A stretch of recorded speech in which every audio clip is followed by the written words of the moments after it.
Hello everyone. So let's discuss the important questions like anatomy section. So I have the four very important questions. Like I have tried to make them like from the anatomy section, microbiology section, and biochemistry. So let's discuss important questions. It will help you to enhance your knowledge about the concept. So let's start with this one. Which muscles of mastication is primarily responsible for protrusion of the mandible?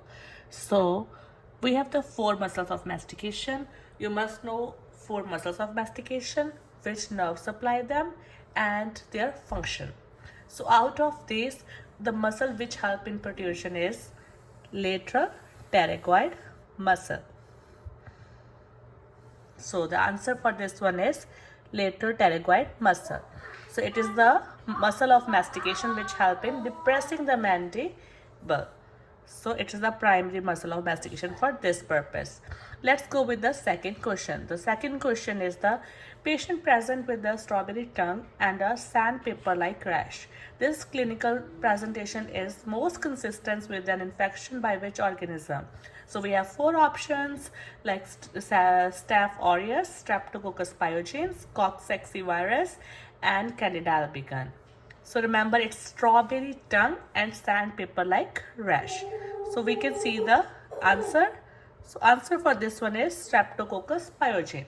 So group A Streptococcus causes scarlet fever, and the strawberry tongue is seen in scarlet fever, and the rash is also seen. So scarlet fever and its causative organism is Streptococcus pyogenes. And now let's go to the question number 3. So which of the following enzyme is the rate limiting step of the glycolysis? So we have four options: phosphofructokinase, pyruvate kinase, hexokinase, glucose 6 phosphatase.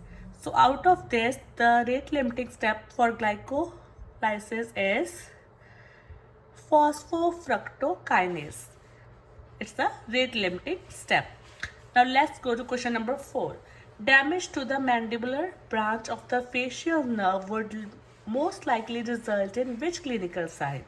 So marginal mandibular branch, which is a branch of the 7th cranial nerve, that is the facial nerve.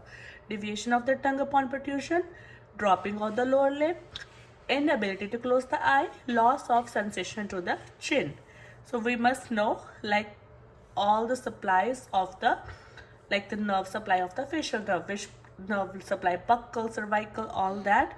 For this option, we have the dropping of the lower lip, because the lower lip is supplied by the marginal mandibular branch, which is a branch and that depress the lower lip, such as depressor anguli oris muscle.